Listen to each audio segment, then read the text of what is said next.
नमस्कार, स्वदेश न्यूज की खास पेशकश आफत की बारिश में आप सभी का स्वागत है। मैं हूं भागीरथ साहू। मध्य प्रदेश समेत कई राज्यों में आसमान से बरस रही आफत से लोगों के हाल बेहाल हो गए हैं। राजधानी भोपाल, इंदौर और नर्मदापुरम संभाग में अति से अत्यधिक बारिश का रेड अलर्ट किया गया है। इसके साथ ही कई जिलों में लगातार हो रही बारिश से सड़कें, दरिया और शहर समंदर बन गए हैं। भोपाल और सीहोर प्रशासन ने सावधानी बरतते हुए जिले में अवकाश घोषित कर दिए हैं। प्रदेश के अधिकांश या कहें कि सभी बांध लबालब हो गए हैं। नर्मदापुरम में तवा डैम के गेट खोल दिए गए हैं, जिससे निचले इलाके में बाढ़ के हालात हैं। यह स्थिति मंडला, जबलपुर, देवास में देखी जा सकती है। झीलों के शहर भोपाल में सभी झीलें लबालब भरी हुई हैं। हालात ये हैं कि बड़े तालाब की क्वीन क्रूज भी डूब गई है। अनुमान लगाया जा रहा है कि कई सालों बाद ऐसी मूसलाधार बारिश हो रही है। तो पूरे प्रदेश में लगातार मूसलाधार बारिश हो रही है। जहां पर भी नजर दौड़ाई जाए, चाहे सड़कें हों, तालाब हों, हर जगह लबालब पानी भरा हुआ है। सड़कें पानी से भर गई हैं, आवाजाही परेशानी हो गई है। अक्सर लोगों की गाड़ियां सड़कों में भरे हुए पानी में फंसकर रुक जा रही हैं। तो जितने भी डैम की बात करें, प्रदेश में जितने भी डैम हैं, हर जिले में वो डैम लबालब पानी से भरे हुए हैं। और ऐसा अनुमान लगाया जा रहा है कि कई सालों के बाद इस तरह से इतनी बरसात हो रही है। और अभी जब दोबारा ये बरसात का सिलसिला शुरू हुआ है, क्योंकि बीच में 3-4 दिन का जो एक ब्रेक था बरसात का, उसके बाद जो ये सिलसिला शुरू हुआ बारिश का, वो रुकने का नाम नहीं ले रहा है। लगातार बरसात हो रही है और कल रात से प्रदेश में लगातार बरसात हो रही है और गति भी लगातार बनी हुई है। गति में कोई कमी नहीं आ रही और बरसात के साथ हवा भी चल रही है, जिससे लोगों को काफी परेशानी का सामना करना पड़ रहा है। कुछ तस्वीरें भी आपको दिखा रहे हैं जगह जगह की, जहां पर आप देख सकते हैं कि किस तरह से हालात हैं। चाहे वो छोटी छोटी नदियों की बात हो या नहरों की बात हो, नालों की बात हो, सब जगह पानी ही पानी, और पानी वो भी उफान पर है। और बहुत सारी ऐसी जगह है जहां पर अनुमान भी नहीं लगाया जा सकता कि वहां पर पानी पहुंच सकता है या वहां पर पानी भर जा सकता है। लेकिन ऐसी बहुत सारी जगह हैं जो आपके अनुमान के मुताबिक वहां पर भी पानी भरे हुए हैं। लोगों के 2 व्हीलर, 4 व्हीलर सब पानी में फंस जा रहे हैं। कुछ तस्वीरों के जरिए भी आप समझ सकते हैं कि अभी प्रदेश में जो बरसात हो रही है उसके बाद किस तरह से स्थिति नजर आ रही है। तो ये बरसात बन गई है आफत की बरसात।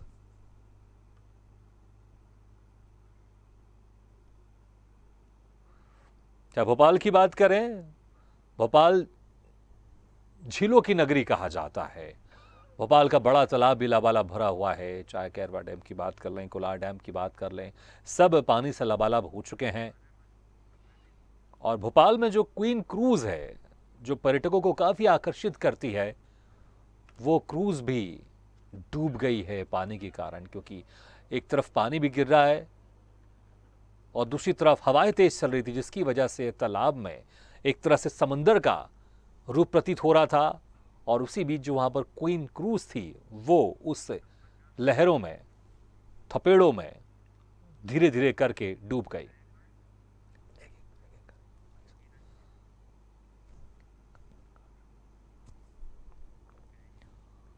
और अब सीधे रुख करते हैं इंदौर का, जहां पर हमारे साथ मौजूद है ब्यूरो चीफ चेतन सिंह ठाकुर। चेतन, अभी वहां पर क्या कुछ स्थिति है? क्योंकि हम पूरे प्रदेश की बात करें, चाहे भोपाल की बात करें, तमाम तरह की बात करें, तमाम जिलों की बात करें, वहां पर स्थिति खराब है।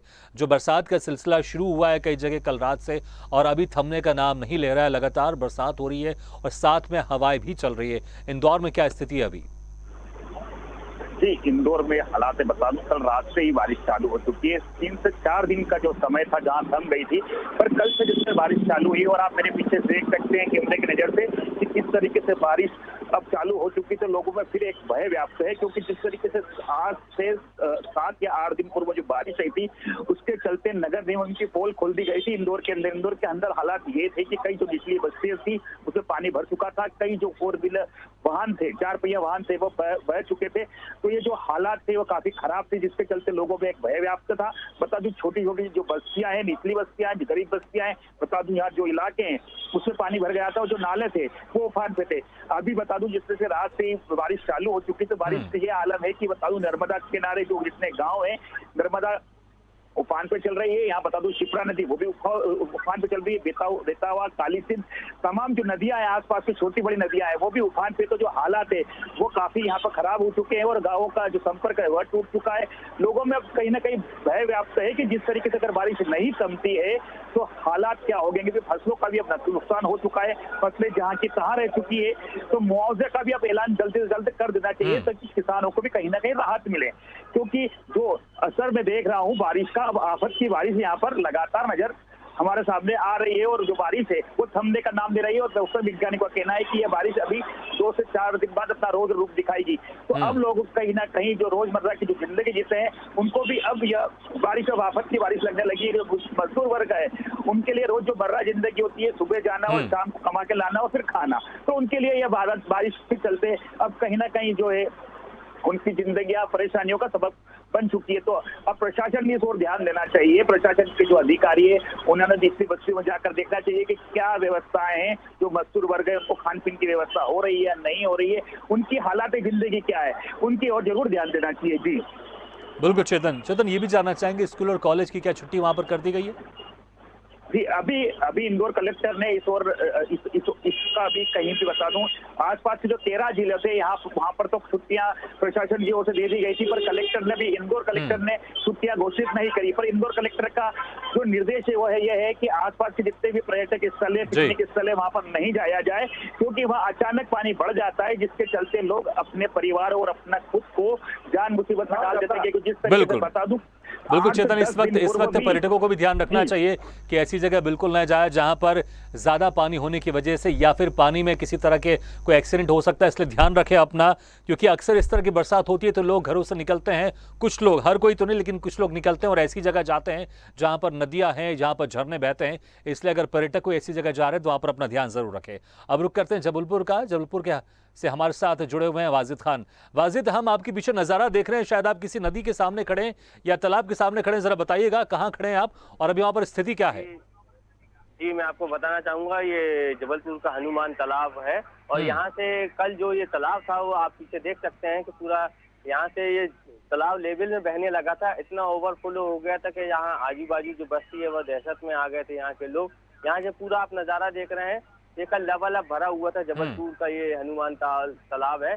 और इस साइड भी ये जो तालाब है ये ऐसा लग रहा था कि जमीन से जुड़ चुका है। पूरा पानी का, आपने कल मैंने जो फुटेज भेजे थे उसमें भी आपने देखा होगा, पूरा जमीन इस तरह से बह रहा था। और वहीं गौरी घाट का जिक्र की जाए तो गौरी घाट भी पूरा लबालब भरा है। वहाँ के आपने वीडियो फुटेज में देखे होंगे, जो मंदिर हैं, जो दुकानें हैं, वो पूरी तरीके से भर गए हैं, एक लेवल पे हो गया है पूरे मंदिर दुकानें। और बेड़ा घाट जो है, बेड़ा घाट भी पूरा, यहाँ जो आफत की बारिश हुई है यहाँ पूरे माहौल जो आप देख सकते हैं कि बहुत दहशत में थे यहाँ के लोग। मतलब जिला कलेक्टर ने कल आज की छुट्टी भी घोषित कर दिया था और हाई अलर्ट पर रखा हुआ है। जो 24 घंटे के भीतर जो बारिश हुई थी, लगभग 5 इंच बारिश हुई थी। कुल मिला के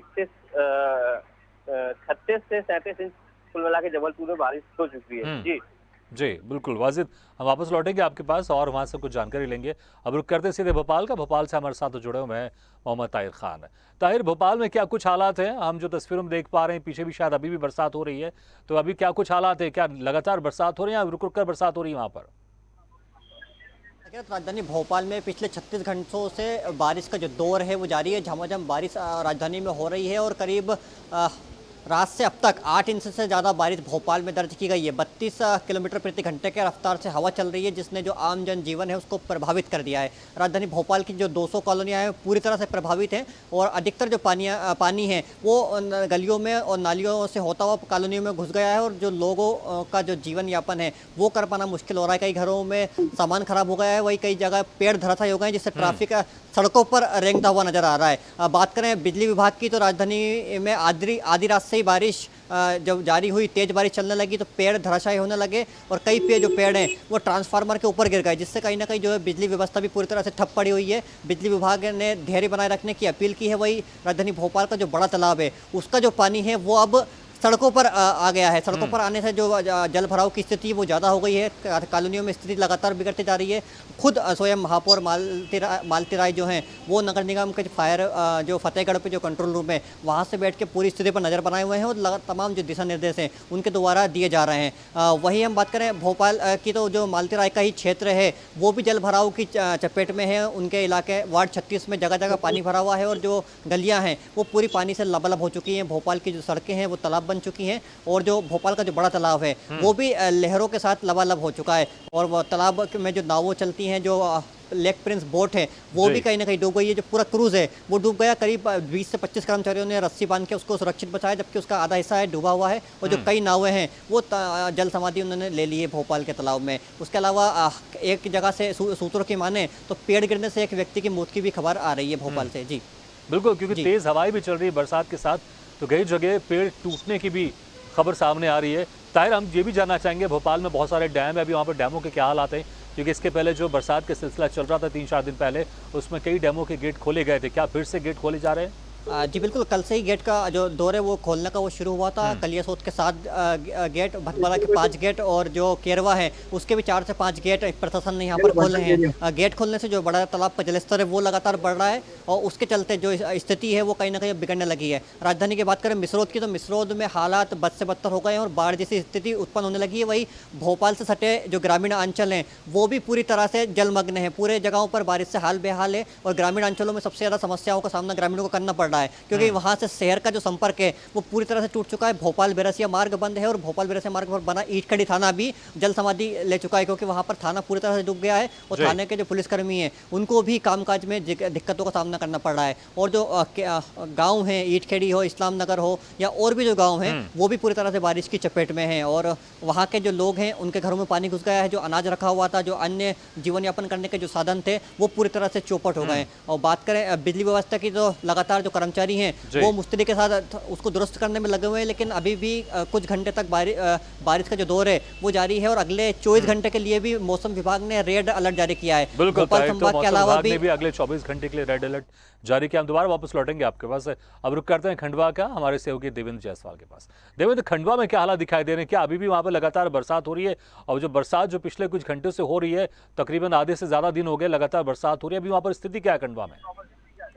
जी बिल्कुल, यहाँ पर भी मध्य प्रदेश के अन्य जिलों की तरह ही हालात है। यहाँ पर जो मैं बताना चाहूंगा कि पिछले 24 घंटे में 6 इंच के आसपास बारिश दर्ज की गई है, जो कि खंडवा जिले के पंधाना, हरसूद, शेगांव माखन और पुनासा क्षेत्र में लगातार बारिश के बाद अब वहाँ पर फसलों की जो है स्थिति बिगड़ने लगी है। जो अल्प अवधि वाली फसलें हैं वहाँ पर पानी ज्यादा होने के कारण वो फसलें अब सड़ने लगेंगी और इसके बाद वहाँ पर जो है जैसे मूंग की है, चौले की, इस तरह की फसलें लगातार खराब हो रही है। अभी हमारी कृषि अधिकारियों से चर्चा हुई है तो उन्होंने कहा है कि जहाँ पर पहले जो बारिश देर से शुरू हुई थी वहां पर कुछ हद तक ये बारिश ठीक है, लेकिन जहां पर पहले से ही बारिश शुरू हो गई थी और लगातार अब जहां पर शेगांव माखन जैसा क्षेत्र हो गया, पंधाना क्षेत्र हो गया और पुनासा क्षेत्र हो गया, यहाँ पर लगातार बारिश के बाद फसलों के खराब होने के समाचार मिल रहे हैं। जहां तक बात की जाए नदियों की तो यहाँ पर जो अग्नि नदी है आशापुर क्षेत्र में वो काफी उफान पर जा रही है।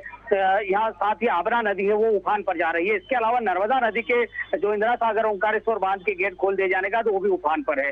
तो कुल मिलाकर कहा जाए तो पानी इतना हो गया है कि अब किसान तौबा करने लगे हैं। प्रशासन इसको लेकर जो है लगातार ताकीद दे रहा है और कहीं ना कहीं इससे बचाव के लिए अब प्रयास शुरू हो गए हैं। तो सबसे बड़ी बात यह है कि प्रशासन के पास भी जो प्रयास है वो कहाँ तक करेंगे, नाकाफी है, क्योंकि कृषि विभाग के अधिकारियों की टीम को अलर्ट कर दिया गया है कि अगर कहीं पर फसल खराब हो रही है तो उनके सर्वे की तैयारियां कर ली जाए। किसान परेशान है, किसान खेतों तक नहीं पहुंच पा रहे हैं क्योंकि खेतों के रास्ते कई जगह बंद हो गए हैं। मुख्य मार्ग कई जगह अवरुद्ध पड़े हुए हैं क्योंकि कीचड़ इतना हो गया कि खेतों तक नहीं जा पा रहे हैं। तो कुल मिलाकर जो बारिश की स्थिति लगातार बनी रहने के कारण सबके लिए परेशानी खड़ी हो गई है। फिलहाल ये बताना चाहूंगा कि जो नर्मदा नदी है वो भी उफान पर है और नर्मदा नदी के जो ओंकारेश्वर डैम के जो 15 गेट खोले गए थे उससे 10,500 क्यूमेक प्रति सेकंड जो पानी छोड़ा जा रहा है, उससे जो निचले डाउन स्ट्रीम के गांव हैं वहां पर भी हालात काफी खराब होते जा रहे हैं। तो प्रशासन अलर्ट कर चुका है, चौकन्ना कर चुका है, लेकिन बारिश नहीं रुकी तो और हालात काफी भयावह होंगे, ऐसा माना जा रहा है। बिल्कुल, बरसात नहीं रुकी तो और जो हालात हैं भयावह होंगे, इसलिए हम कह रहे हैं ये बारिश नहीं, अभी आफत की बारिश है।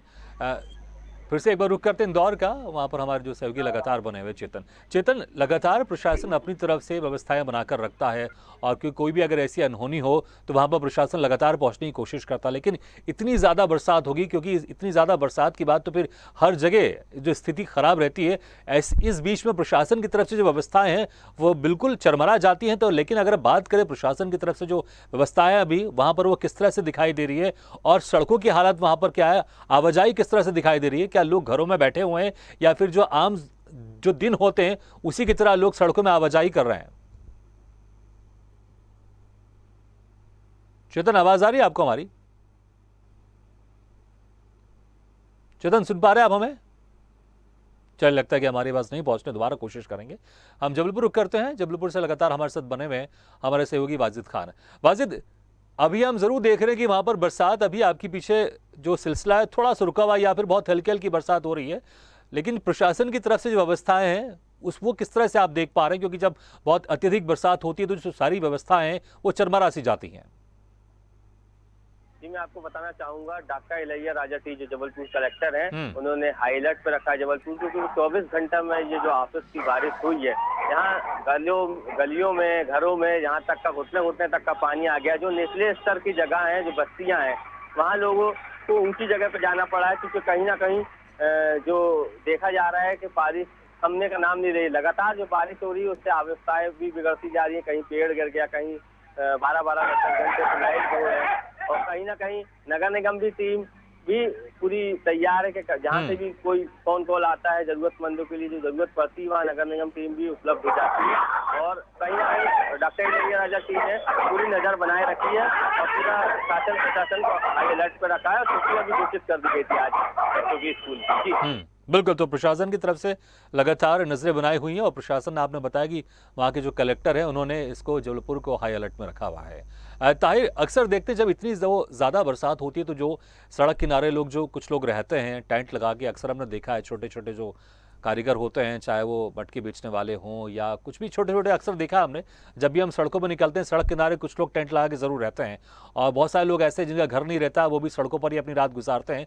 तो इसको देखते हुए, क्योंकि इतनी लगातार तेज़ बरसात हो रही है, तो वहाँ पर रुकना, वहाँ पर रहना, वहाँ पर सोना उनके लिए बड़ा मुश्किल होता होगा। तो क्या ऐसे लोगों के लिए प्रशासन की तरफ से कोई खास व्यवस्था की गई है? अक्सर रैन बसेरे की बात होती है कि जो मजदूर लोग हैं जिनका कोई घर नहीं रहता उनके लिए रैन बसेरे का इंतजाम किया जाता है। तो अगर रैन बसेरों की बात करें तो क्या किसी तरह से कोई खास इंतजाम किए गए और अभी वहां पर इस तरह के रैन बसेरे की हालत क्या है? क्योंकि मुझे लगता है कि शायद ज्यादा भीड़ अभी वहां पर दिखाई दे रही होगी। जी बिल्कुल, राजधानी के जो पुराना शहर है वहाँ अधिकतर इलाकों में रेन बसेरे बने हुए हैं। अब जब इस तरह की स्थिति होती है, लगातार बारिश होती है और जब जनजीवन बारिश से अस्त व्यस्त हो जाता है, तो प्रशासन जो सड़कों पर रहने वाले जो लोग हैं, जो बेसहारा लोग होते हैं, जो बेघर लोग होते हैं, उनको रेन बसेरों में ठहराने का इंतजाम करता है। लेकिन कई जगहों पर जो रेन बसेरे हैं उनकी हालत भी बद से बदतर हो चुकी है। नगर निगम रेन बसेरों की समय से सुध नहीं लेता है, उससे वहाँ भी पानी टपक रहा है, पानी भरा हुआ है, तो वहाँ भी रहना दुश्वार हो रहा है। इस तरह के जो लोग हैं उनको स्थानीय पार्षद और महापौर मालती राय के हस्तक्षेप के बाद कई स्कूल और जो सरकारी जो भवन है वहाँ पर ठहराने की व्यवस्था की गई है। साथ ही उनके लिए भोजन पानी का भी इंतजाम किया जा रहा है और स्वास्थ्य अमला भी कहीं ना कहीं अब सजगता से जुड़ गया है, क्योंकि ऐसे लगातार बारिश हो रही है और बारिश होने से क्या है कि मौसमी बीमारियां भी लगातार बढ़ रही हैं। तो उसको देखकर तो अगर हम देखें तो अस्पताल चाहे हमीदिया हो चाहे जयप्रकाश हॉस्पिटल हो, दोनों ही जगहों पर ओपीडी फुल जा रही है। आज भी अगर बात करें तो 200 से 300 की ओपीडी थी जो सिर्फ मौसमी बीमारी के मरीज वहाँ पर पहुँचे थे। इतनी बारिश के बाद भी 200 से 300 लोग मौसमी बीमारी की जो शिकायत है वो लेकर अस्पताल की ओर पहुँचे थे। तो कहीं ना कहीं ये आफत की बारिश है। राजधानी में जो लोग हैं अब वो ईश्वर से प्रार्थना करने लगे हैं कि अब ये बारिश रुकना चाहिए, क्योंकि कहीं ना कहीं लगातार बारिश हो रही है और बारिश से विजिबिलिटी भी अब डाउन हो चुकी है। दोपहर में शाम का जो है वो एहसास हो रहा है और उसके चलते भोपाल की जो अधिकतर फ्लाइटें हैं उनको डाइवर्ट किया जा रहा है। कई फ्लाइटें कैंसिल भी हुई हैं। रेल यातायात हो या सड़क यातायात हो, इसका भी इस पर भी लगातार बारिश का प्रभाव देखने को मिल रहा है। जी भागीरथ। बिल्कुल, तो प्रशासन की तरफ से तो लगातार जो सहायता करनी चाहिए वहाँ पर जो लोग रहते हैं, मजदूर लोग रहते हैं, सड़कों पर रहते हैं, लेकिन इस तरह से जब लगातार बरसात हो रही होती है तो जो व्यवस्था है वो भी चरमरा जाती है। फिर से एक बार रुक करते हैं हमारे दूसरे सहयोगी देवेंद्र जायसवाल का। देवेंद्र, जब इस तरह से अक्सर बरसात होती है, जो निचली बस्तियां होती है वहां पर पानी भर जाते हैं, लोग परेशानी में रहते हैं, तो लोग अक्सर ये चाहते हैं कि जो वहां के उस क्षेत्र के प्रतिनिधि हैं, चाहे वो पार्षद हैं, चाहे वो विधायक है, चाहे वो सांसद है, वो घरों से बाहर निकले और जो जरूरतमंद लोग हैं उनकी मदद करें। और अगर बात करें व्यवस्थाओं को लेकर, प्रशासन की व्यवस्थाओं को लेकर और जनप्रतिनिधियों की तरफ से सहयोग को लेकर भी, वहां पर किस तरह की व्यवस्थाएं आपको दिख रही हैं? जो जरूरतमंद है, जिनको जरूरत अभी इस वक्त होनी चाहिए, उनको किस तरह से जरूरत पहुंचाई जा रही है? जी, मैं बताना चाहूंगा कि जो यहाँ पर सिंगोट क्षेत्र है, वहाँ की जो निचली बस्तियां हैं उसको खाली कराया गया है, क्योंकि वहाँ पर जो नदी का पानी था वो जो निचले स्तर पे जो लोग रहते थे, नदी किनारे रहते थे, उनके घरों तक पानी पहुंच रहा था। तो उनको जो वहाँ से हटाया गया, उनको रेल बसेरों तक पहुंचाया गया और वहाँ की पंचायतों को निर्देश दिए गए कि यहाँ पर कोई लोग वहाँ पहुंचे नहीं। लेकिन सबसे बड़ी बात है कि लोग अपने घरों को खाली कर जाते हैं, उनको बाद में वहाँ पर बहुत परेशानी होती है, लेकिन स्थायी उनकी कोई समस्या का निवारण नहीं होता है। जहाँ तक बात की जाए कि यहाँ पर जो खंडवा में ही कुछ जो बड़ा आवार क्षेत्र था, वहाँ पर कई लोगों के मकान अतिक्रमण बताकर तोड़ दिए गए थे, लेकिन अब जब बारिश बहुत ज्यादा हो रही है तो उन लोगों के घरों में पानी घुस रहा है, उनकी दीवारें जो है टूट रही हैं, कहीं पर मकान अतिक्रमण के कारण तोड़ दिए गए, लेकिन वहाँ पर बाद में उनको जो रहने के लिए कहीं व्यवस्था नहीं की गई। तो वहाँ पर लगातार स्थिति खराब होने के बावजूद भी जनप्रतिनिधि है, जो कभी विधायक वहाँ पर झांकने नहीं जाते हैं, पार्षद झांकने नहीं जाते हैं। यहाँ पर अभी नवनिर्वाचित जो परिषद बनी है वो अपने शपथ ग्रहण के बाद जो है अपने सिर्फ वहाँ पर प्रभार लेने में लगी हुई है, उन्होंने लोगों की कोई चिंता नहीं की है। जहाँ तक लोग परेशान हो रहे हैं, लोग अपने रोजी रोटी को लेकर परेशान हो रहे हैं, क्योंकि लगातार बारिश हो रही है तो लोगों को काम नहीं मिल रहा है, और जब काम नहीं मिल रहा है और ऐसी स्थिति में उनको जब छत भी उनकी जब टपक रही है, उनको रहने के लिए जगह भी नहीं है, तो उनकी जो है परेशानियां जाहिर सी बात है कि अब बढ़ गई है। तो जो जरूरतमंद लोग हैं, लगातार कोशिश की जानी चाहिए जनप्रतिनिधियों की तरफ से, प्रशासन की तरफ से भी, जो उनके इस वक्त जरूरत के सामान उन तक पहुंचाया जाए, क्योंकि वाकई इस वक्त अभी पूरे प्रदेश में हो रही आफत की बारिश। आप सभी सहयोगियों का बहुत बहुत शुक्रिया हमारे इस खास चर्चा में जुड़ने के लिए और अपने क्षेत्र के हालात हम तक पहुंचाने के लिए।